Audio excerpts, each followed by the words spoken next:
Track, Rick Stasi's Life in Comics. And now, here's your host.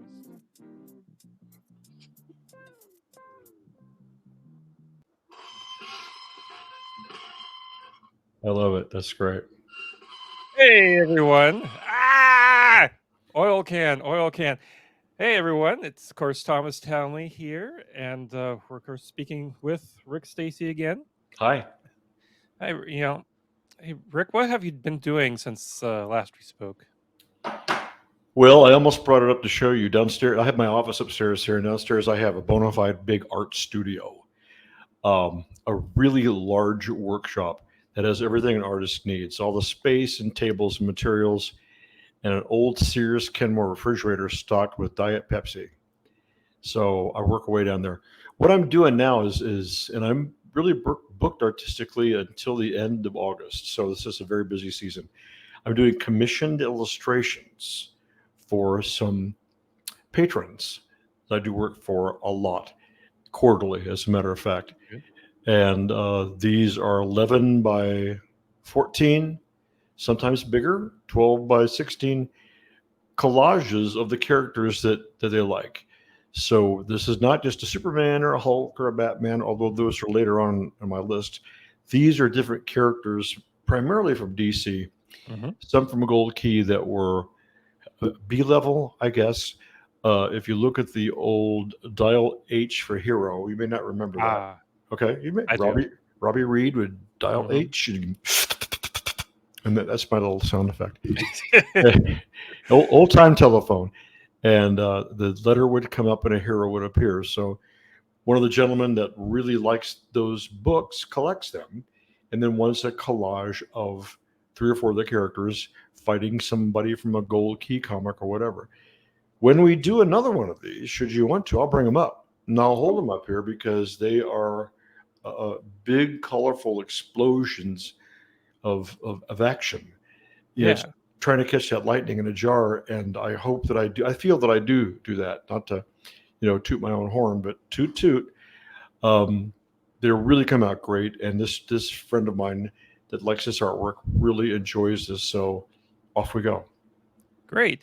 I'd like to, speaking of tooting our own horn, I'd like to thank the people listening.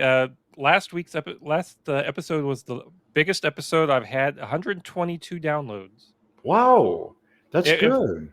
and if I can, if I can keep that up, maybe I can actually sell some commercials. That's a great idea. I like it. I'll buy one. That's great. That's good. Yep. Good for you.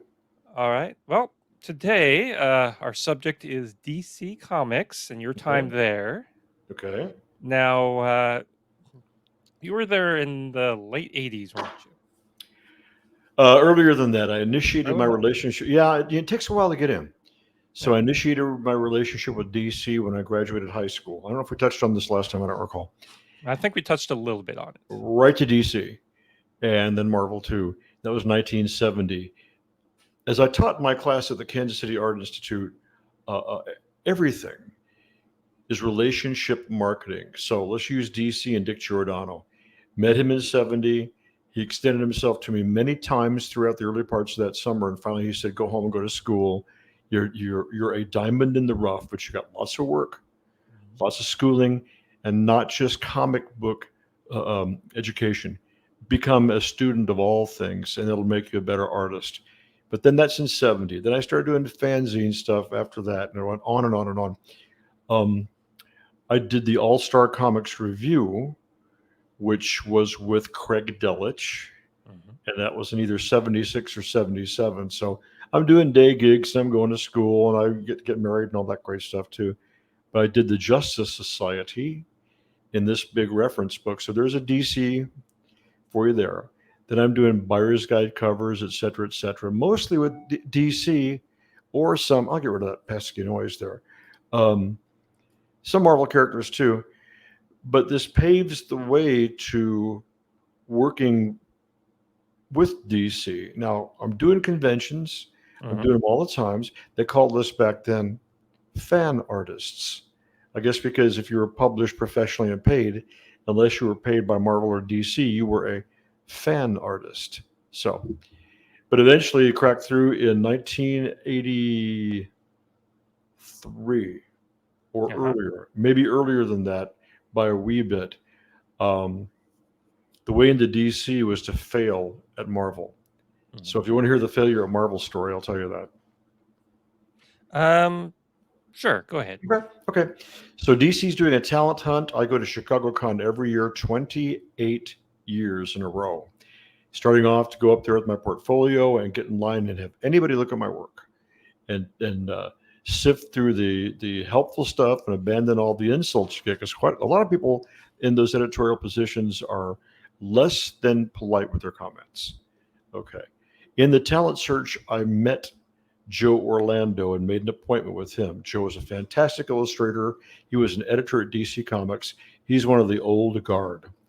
So I arranged to meet him for breakfast at Chicago Comic Con, and I showed him JLA tryout pages, and I showed him Superboy tryout pages, and just to be kind of cocky, I tied both stories together so you could see how there was a storytelling continuity.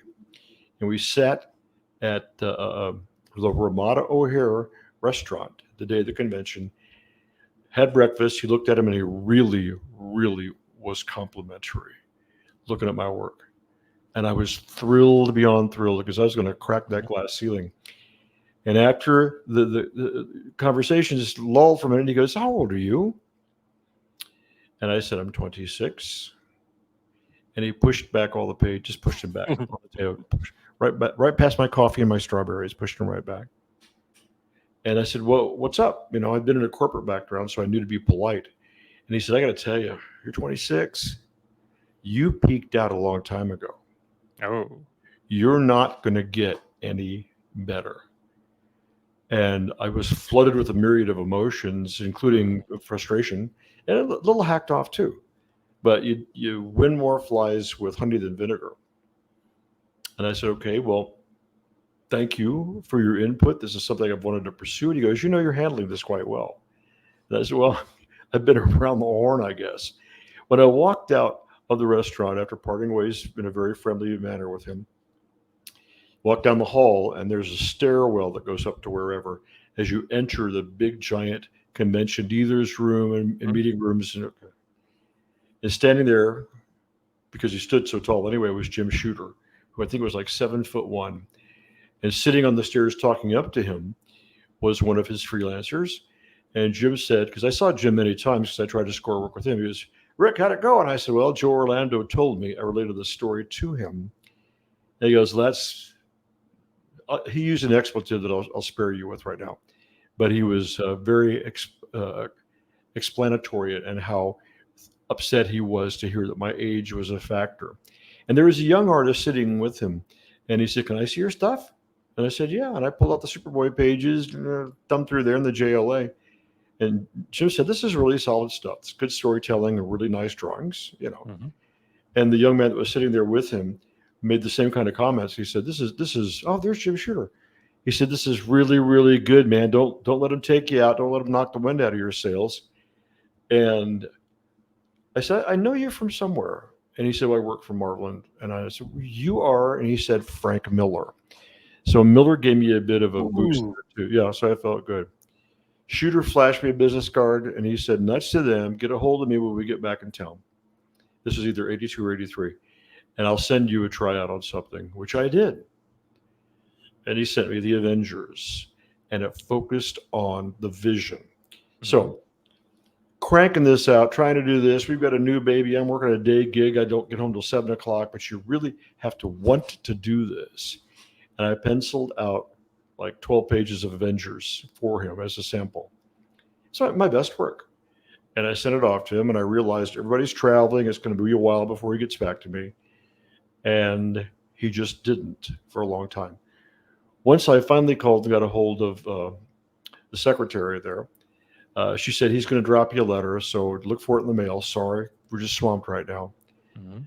And I came home to find a letter from Marvel Comics. Marvel Comics, little graphics on it, and Spidey. I thought, score, this is great. And I think my wife still has this tucked in a drawer someplace. And it says, "Dear Rick, regarding your submission, you're not close. You're not Oh. you're not even in the ballpark. Let's just forget the whole thing. If I find that, I should scan it and send it to you. And I was devastated. So I realized I had a Wichita show coming up. Hmm. I still had those pencil pages, and that Wichita show coming up was probably the most impactful show of my life. I was just crushed. Yeah. Went to the Wichita show where I was a guest with Jan Stranad, who is from Wichita also. Richard Corbin, Gil Kane came as a guest, Ah. and Dick Giordano. And I've got the rest of the names because we had them on T-shirts. It's like I'm never throwing that T-shirt away. So I'm sitting at a table and I'm drawing Green Lantern. I was selling, commissioned sketches like I always have, Hmm. and doing a Green Lantern, Hal Jordan. And I'm in my element. I'm having fun and talking to people and drawing GL and stuff. I see this looming shadow behind me, this tall, lanky looming shadow. It's like, and I hear a voice say, very tall guy, "My boy, you draw Green Lantern with such authority." And I turned around and I looked up. And it was Gil Kane. Ooh. So I almost came apart like a $2 watch. Okay. And I was mesmerized by his generous words. And he stood and I sat in awe and talked a great deal about form and format and color and composition. And mostly he talked and I listened. I sopped this up like a biscuit and gravy at Cracker Barrel. And about that time, Dick Giordano, who I've known for years, and I saw him at all the conventions, walked by and he goes, "What are you doing?" So I'm doing some sketches and stuff. That looks really good. What you been up to? And I said, "Well, I've got some Xeroxes of pages I sent Shooter." He goes, "Let's see them. Let's see them." Put them on the table. Dick's looking at them, doesn't say a word, thumbing through back and forth and stuff. And because it was the vision was flying a lot with this big flowing cape. Hmm. And while Dick was observing these pages and thumbing through them, I get my black felt tip marker. Sorry, the only prop I have now is red. And I drew little ears on the vision, Hmm. and I scalloped. I'm making a scallop motion. I scalloped his cape, and I made him Batman. And Dick looked and looked and looked, and he said, "That's great. What do you want to do for us?" So there, that glass ceiling had broken open. I believe this was 1983. Hmm. And I did inventory books. I did Batgirl. I did a bunch of stuff uh, um, for them. And then finally he called up and said, "Do you want to step in and do an issue of Warlord?" Mike Grell later became one of my closest friends. Got him on speed dial, and I love him like a brother. I've got some good friends in comics. Yeah, I did there you go. There's Warlord right there. And I did that issue, and they were a little bit cautious. I won't say hesitant, because people that were working for DC were living in New York or surrounding areas where you take a train in and you meet on the story and a train home. You can always show up and be there and hand deliver your work. Even most people who got corrections got them done right there in the bullpen because there's always some kind of correction they wanted. DC Comics trusted me to do the work and mail it to them and make the deadline. They also trusted that time a bit before me, Steve Lytle, who came in rocking it with his samples, his fanzines, and Legion of Superheroes. Hmm. And so I felt like we're getting a chance. Steve first, now me.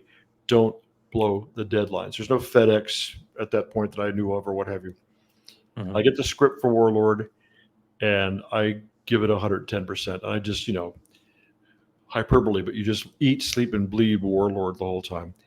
Got it all done, made final copies for myself, and mailed it to New York. And I called Pat Bastian at New York, who was a talent coordinator. I said, "You'll have it Tuesday." And she said, "Great, good job, that's swell." Realizing that, again, we're just being trusted to mail this stuff in. She never received it Tuesday. She never received it Wednesday. She never received it Thursday. And I'm sweating bullets. I'm going to blow this for me. I'm going to blow it for everybody else. So I worked at 23rd and Main and I walked down the street 2 blocks and walked into the post office, the main post office in KC. Hmm. And I said, "I want to go through everything. I want to go through your Where is my package?" And they were unable to give me really any help at all. I called Patty and she said, "Well, wait till Monday. Let's see what happens Monday." So I called her Monday and she said, we're kind of sweating this out. You got Xeroxes you can mail in and maybe somebody can lightbox them and ink them? And I said, yeah, if we have to do that. And I'm losing sleep on this. Hang up the phone. And my wife calls me. She said, hey, she was home that day, a name and a phone number of a guy that's got your artwork at LaGuardia. I said, what happened? She said, well, he saw that it was to DC. He opened it up. This true story. He loves Warlord. He read the story, and he's so mad that one of the characters got killed on the back page. He's just furious, so he just walked away from it. Well, find out who this guy is, where a delivery area is. I'll put DC in touch with them, and they did. And they wrapped the package back up. Patty got it, and that's the story about, I think it's Warlord 96. Yeah. Yeah. So with that came opportunities to do all kinds of stuff that I did. Having the full-time gig, which Mhm. really it's essential to have that. Working in comics, I found is like being an actor on a soap opera. We need you for 13 weeks, and maybe we'll see you in a year or two. But that's kind of how that went for me. Um, but I did everything I wanted to do, managed it with them, and still had the day job, and find that to be one of the most magical experiences of my life for the characters I got to draw, Mhm. the artistic expression I got to show, the desire and the love for the genre, but really for the friends I made. I mean, dear, for Paul Kupperberg. I got an email from him. I'm working on another project with him now. Mike Gold, who's like a big brother to me, he was director of development and my editor on Shazam. Roy Thomas. Oh, the same show I'm telling you about in Wichita where Dick was there and Gil Kane. Mhm.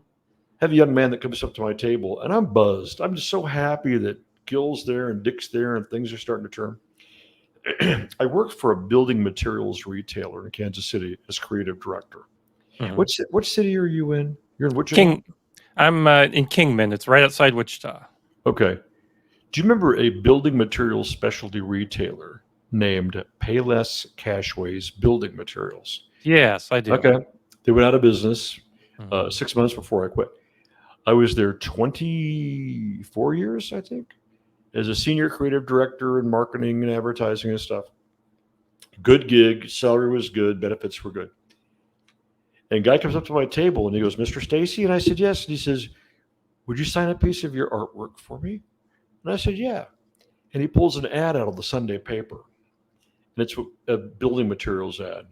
And I thought, who is this guy? And he starts laughing. He goes, I'm a big fan of comics. I just wanted to say hi. And I said, what is your name? And he said, Mark Wade. Ooh. So Mark Wade and I were friends way before he got into comics. Mark was up here from Oklahoma, as I recall. And he was temping in a legal office someplace that I remember. I've taken the ball and I'm running with this. Is this what you wanted to hear, Thomas? Is this about? Yeah. Okay. This is So I did awesome. that. So boom, boom, boom. Wade wants to go to work for Dick. He wants to help them open up Piranha Press, which became their other brand title, which of course escapes me. Um, Karen Berger opened it. It wasn't Piranha. Hi, Mark.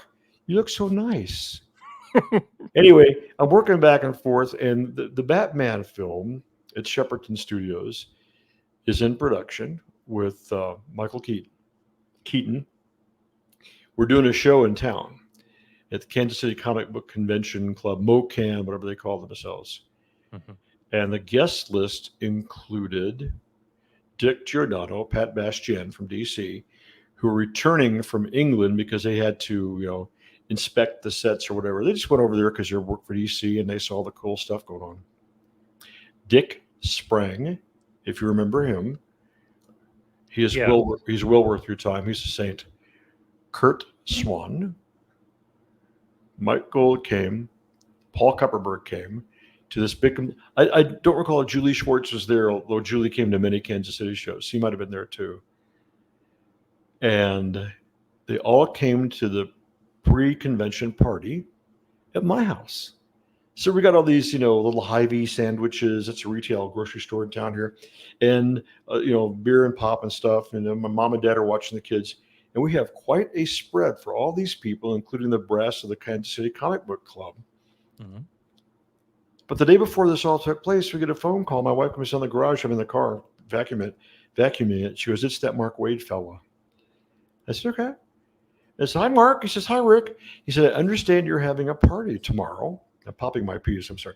Party tomorrow uh, to christen off the carnival, or rather the convention weekend. Carnival. It's like a carnival. And I said, "Yeah." And he goes, "Can I come?" And I said, "Sure." And so he came. He was still temping for an agency in I guess, Oklahoma then, and got to meet everybody. And the conversations are happening in the dining room with Dick and Patty and whatever. And I see that as being the seeds being planted with DC to pick up on this guy who is a walking photographic memory of all things Mhm. comic book, especially DC. I shared a room with him one night when we were doing the Superman's 50th anniversary in Cleveland. And he said, Mark, don't talk anymore about Jimmy Olsen, what issue, what artist, what, you're going to drive me nuts with this. But he is a great guy and a magnificent talent and knows comics like nobody's business. Mhm. Okay. I mean, that is awesome. You know, Mark Wade's a great guy, great Yes, writer. yes. I read his Wonderful. Shazam last week. I thought it was excellent. Shazam Yep. #1. I'm just going Mhm. to drink to the whole show here. A little water, a little coffee. Oh, that's fine. Staying, Now, staying hydrated. I I have to ask, was Warlord the first time your name was on the cover, or was Of a there a DC different one? comic? Yeah. Yes, it was. Yeah. Now I've been on fanzines. I used to do covers for the Comics Buyer's Guide and Comics Journal and Mhm. Comic Reader and any freelance thing I could do, tons of stuff like that. What was considered fan art, kind of like second class citizens. Yeah. So You know, you know, I'm betting that was a that was a big ego boost when you saw that, right? yeah, it really truly is dreams realized because wanting to draw comics that was that was an inspiration that came at the death of George Reeves in 1959. I got to start drawing. I think we talked about that last time. But finally, telling stories from my imagination, Mhm. with pencil in hand, is what I really wanted to do. To work on Warlord, I thought, I want to do a superhero. You know what? That was superhero enough for me. And my editor at that point with that book was Ross Andrew. If you recall, Ross Andrew was the artist that worked with Mike Esposito on Wonder Woman, Yep. The Metal Men. He took over Spidey, I think, in the late 70s or something like that at Marvel. But he was quite a mentor to me, even though it was just one book that we worked on. So you get a chance to touch the hems of the garments of greatness. Now, of course, uh, collect my thought here. Um, Jeez. Oh yeah. Of course. Speaking of DC, Superman, big part of that. And we're going to Smallville next month. Yes, I will see you there. And so, what are your thoughts on Superman? By the way. I have many thoughts about Superman because I think he epitomizes the entire genre. He also epitomizes, to me, Hmm. truth, justice, and the American way. And that's where people get wrapped around the axle. What is the American way? We're trying to find that out every day. The Hmm. American way, I believe, is pursuing goodness in resolving conflict, doing something selfless and uplifting. So when people say, "Oh, the American way," I get it. I know they're having issues in many cases with turbulence in the country, but I wouldn't condemn the American way because everybody's an American. So let's pursue this all together in resolution and peace. Therein lies the heroism, therein lies the struggle, but you got to struggle. What's your favorite DC character to draw? By the way, is it Superman? On any given day, if I'm in a happy mood, in a good mood, and I think things are kind of uplifting and it's a grand day out there, it's Superman. If I'm a little sullen and morose, it would be Batman. On occasion, Green Lantern sneaks in because I just loved the character, and the way that Gil depicted Green Lantern to me is just almost poetry because of his skill sets. So those are really my favorite DC characters. A lot of people talk to me about the JLA. I love Mike Sikowski's JLA, and I enjoyed Martian Manhunter. And I've had a place in my heart for Wonder Woman, and I'm Mhm. talking Andrew Esposito Wonder Woman. I never read the book, but I'd see it, because it's like that was a superhero for girls. I thought I liked that. I loved when Denny took over the book, Denny O'Neil, Oh yeah. and made her Diana Rigg, and Sikowski was drawing it. That was just too cool. And I think over years and years, till George Perez got it, Wonder Woman struggled to find her place. Mhm. But I find her to be essential to this. I don't believe that there's this trinity of Superman, Batman, and Wonder Woman. I think it's a marketing ploy and stuff. But you asked about my favorite characters, and I'll shift just for a second. If I'm reliving my youth, which at my advanced age, I'd like to do. Okay. When I'm drawing downstairs, I'm listening to the greatest hits of 1965 to 1980, and I'm really energized and enthused by it. But if I'm feeling my high school oats, I'm drawing Spider Man because when the book came out, Peter was in high school, and I Mhm. think I was in seventh or eighth grade. I always thought like he was an upperclassman, kind of like a big brother figure. So when I'm feeling kind of wild and funky and cocky, I'm drawing Spidey. Well, that's great. DC Comics. The first comic I ever bought was Star Trek Annual #3, back Hmm. in, I think it was 87, 88, something like that. Scotty's Lost Love, Ah, and okay. yeah, uh, I lived in Anthony, which is a town south of here, and we just happened to go to the grocery store, and there on the first comic that was on the magazine rack just happened to be Star Trek, and I was got in the Star Trek right before that, and so I just, Mom, can I have Yeah, this? Can I have this? Can I have this? yeah, yeah. And so that kind of started, my interest in comics. Oh yeah. Of Now, course. do you recall who wrote or drew that first book? Oh, you know, I want to say Peter David, but I don't think that's right. Oh, three. I want to say, let's see here. Here it is. It was Peter David. It's Peter David, Kurt Swan, and Ricardo Villegren. Kurt was doing Star Trek then. Yeah. Yeah, What a great talent.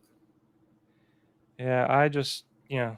And that started my love of Peter David and his writing. He's fantastic. He's Hmm. a brilliant writer. I used to see Yeah. him every year at Chicago. What a sense of community to Hmm. have to go to these shows. I never went to San Diego because I was intimidated by that size of a crowd. Chicago Con beat the living poo out of me because of all the folks that are there. But to be at your table in Artist Alley and to see the stars, Mr. T come by, Mr. T from the A Team, Hmm. and he had his own comic book for a while. Um, Jenny McCarthy came by. It is alleged that Aerosmith was there buying books, but just great to see how many crossovers of talented people want to go to Comic Cons. Oh yeah. Now, of course, with Comic Cons, you've met a lot of Star Wars. You've met a lot of famous people and Superman people, haven't you? Yeah, I'm going back to a visual. I might have sent you a screen grab of a picture in at Superman's 50th anniversary Yeah. in Cleveland, and I thought you were going to mention Star Trek and Superman and all that. That's a large group of people from DC and Marvel and Star Trek. Um, I was invited by Tony Isabella to come up and be a guest for that show. Hmm. That was Tony Isabella's show, as a matter of fact. And got up there, checked into my room. Mark Wade checked in across the hall. What are you doing? You want to get a drink? Going to get beer or something like that? Sure. So we went downstairs to the bar, and May Jill Barrett walked in. And of course, that's Gene Roddenberry's wife. And was she like, she was Nurse One or something in Star Trek? Yeah. And he says, hi. And I said hi too. I didn't know her that well. And she sat with us and we had a cocktail. And then she said, boys, I've got to go. I've got to get something to eat. I shouldn't be drinking on an empty stomach. It's like, oh, stay here. And she said, okay. And she had another one. And it's like, boys, I've got to go. No, no, no, stay here too. And of course, she, had a nice evening visiting with Wade and myself and going out for dinner with someone. But we teased back then about wanting to get Majel Barrett drunk, and what a wild story that would have made. So Scotty was there. Gosh, there's the picture right there, as a matter of fact. Mhm. Yeah, you can see me and Wade at the bottom. I'm in the blue perma-press pants, and Wade's next to me in the white jacket. To the right of that, I believe, is Roger Stern. Behind Roger is Spidey. Behind Spidey is Stan and Joni. To your right, far right cut off, is Marv Wolfman. Today is his birthday. My far right, I'm sorry. Behind the Care Bear. Behind Stan, the guy with the hair and the beard is George Perez. Majel Barrett's there in the blue jacket. That's right there. Scotty's behind her. Mhm. Ordway is next to her. And then there's Kirk Allen, who was Superman in two of the serials. He was also Black Hawk, and in a whole bunch of old Grayview movies back then.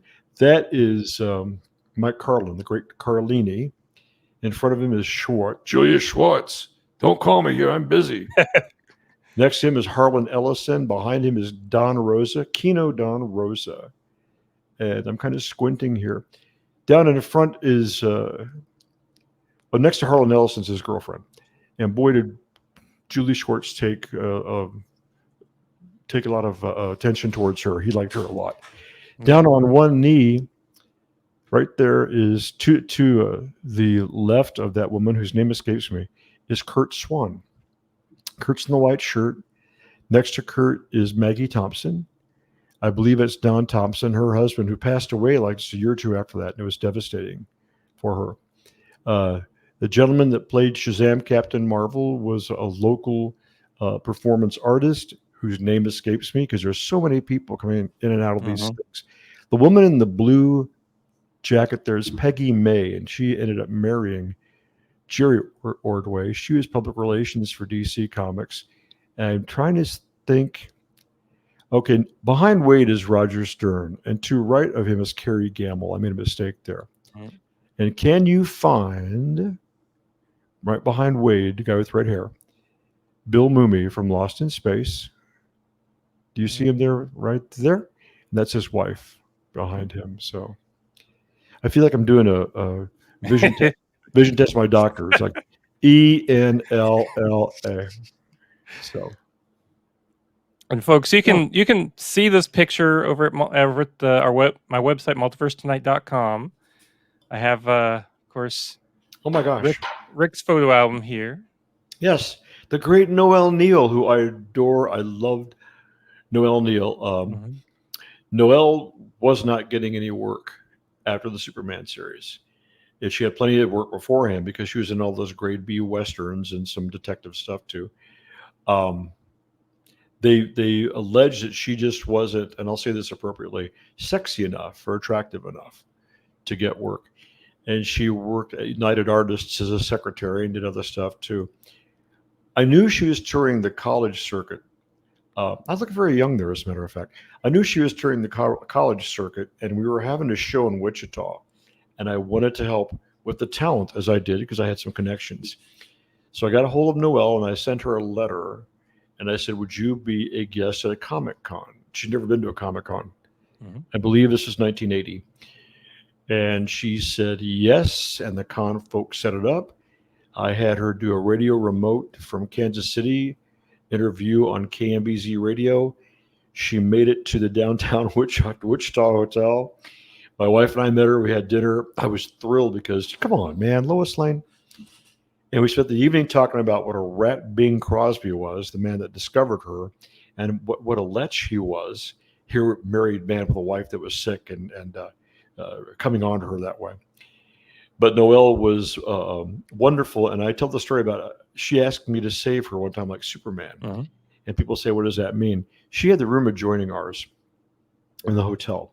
And she called me. It's like 1:45 in the morning. And I bolted up and I thought, somebody watching my kid or baby here in Kansas City, there's a problem. There's no caller ID back then. We were lucky to have a telephone. And she said, Rick's Noel. And I said, hi, what's up? And she said, well, I don't want to alarm you, but I have a mouse in my room and I'm terrified of them. And it's Oh. okay. I can get get right over there and help you with that. She goes, well, I don't want to bother you. Should I call the front desk? And I said, sure. Or they'll switch rooms or whatever I can do. And she goes, well, thank you because I'm terrified of mice. And I said, anytime you can wake me up in the middle of the night to save Lois Lane, I'm glad to do that. We became good friends with her. We did many, many, Mhm. many shows over the years. And Noelle never failed till the year she died to send us and many folks Christmas cards. Well, that's awesome. Yeah. And there's, well, I do have a thought here. So getting back to DC Comics, Mm-hmm. and so how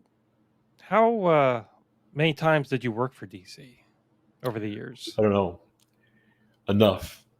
I've always wanted to do more, but I don't know. Many, many, many times. I did, to the best of my recollection, I did a Batgirl inventory. I did Warlord. I know I'm going to forget stuff too.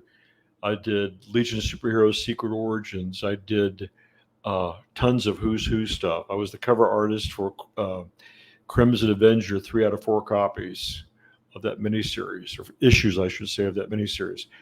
Um, I've got Doom Patrol. I'm looking at my bookcase over here. Doom Patrol. Uh, I don't know, but enough to keep busy all the time. I really did Shazam.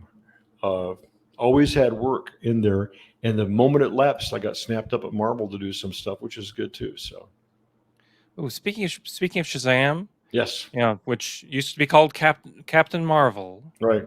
What was your thought when they changed it to Shazam? Hated it. I understood. I mean, when that name transition took place, I was in college, I think. So I Hmm. knew that there were trademarks and legal issues and what have you. I think that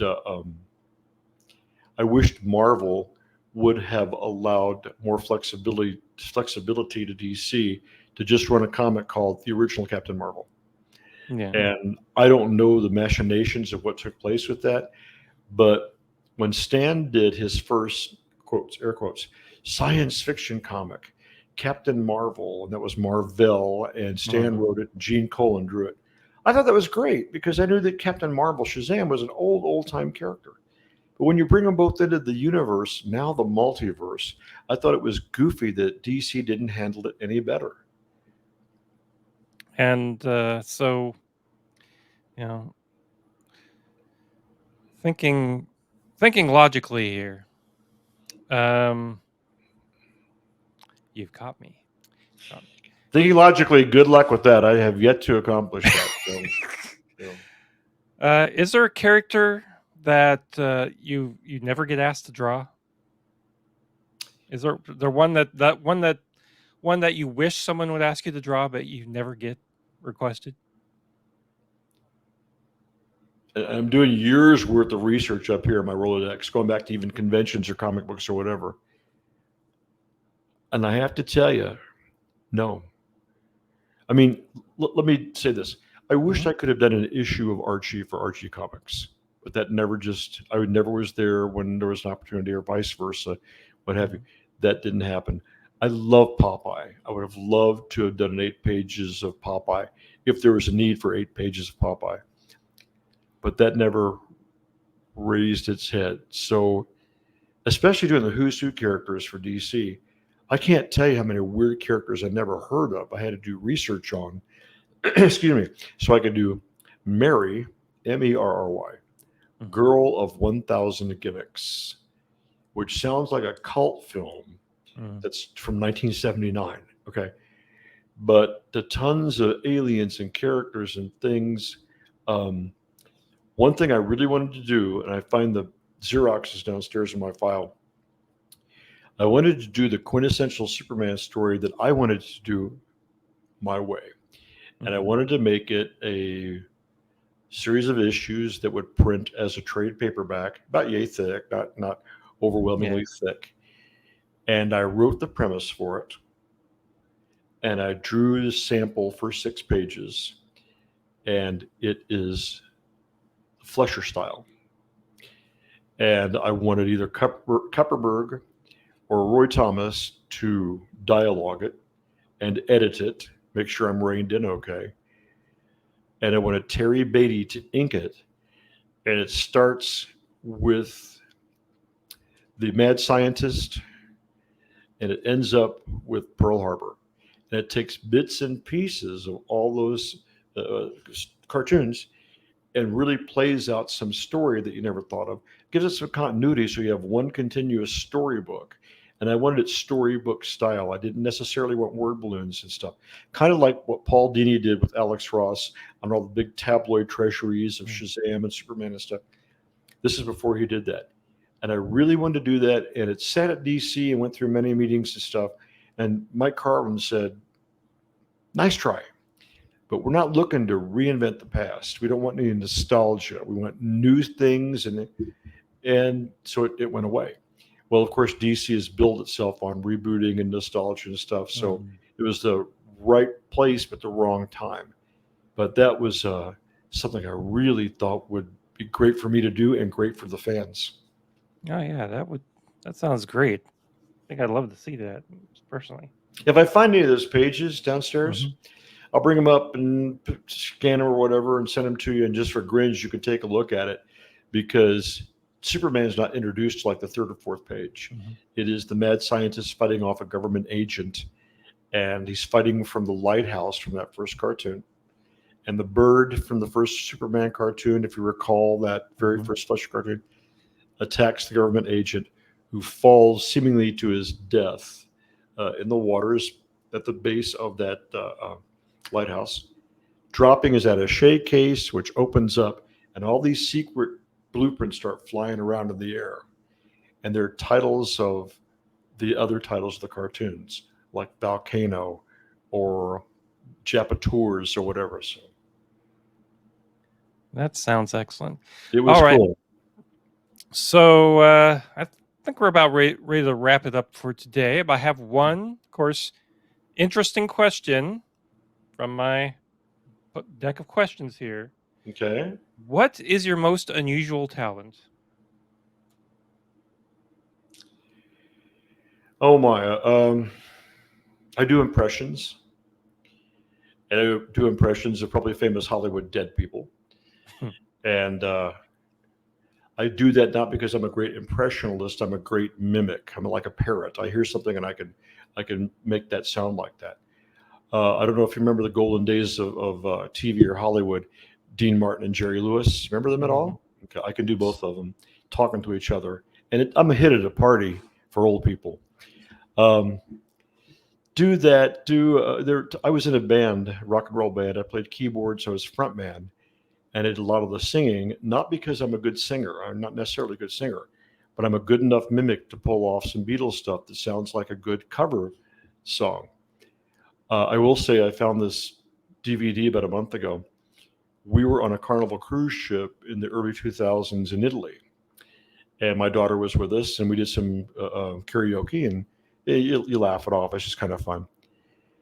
And the Carnival cruise people asked me if I would be willing to dress in a tuxedo and a hat with a raincoat like Frank Sinatra used to do, Hmm. come on with a live orchestra at the end of one of their shows and sing my way in front of hundreds, not 300, tons of people.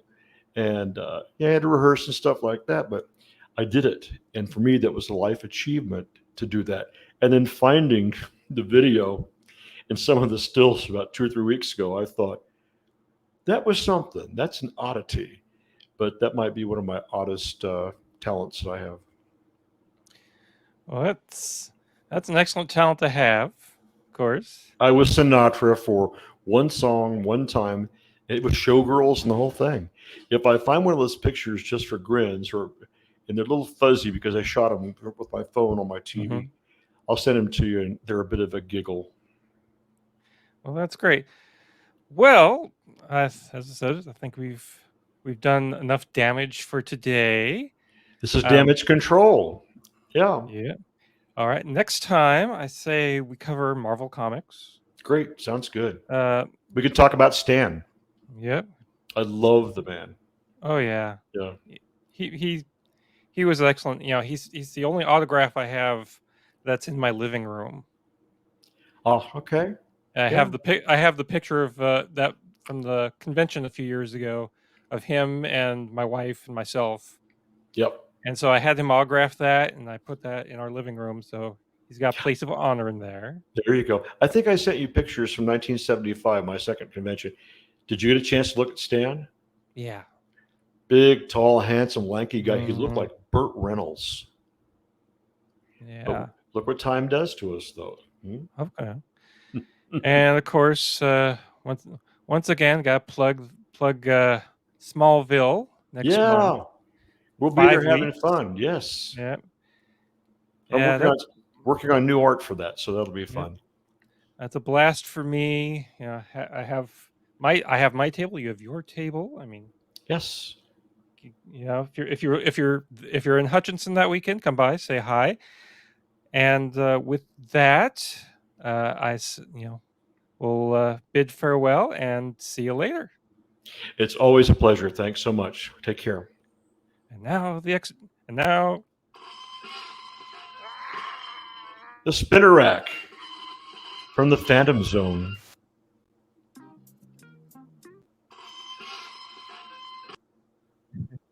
I love your theme song. I love that. That's good.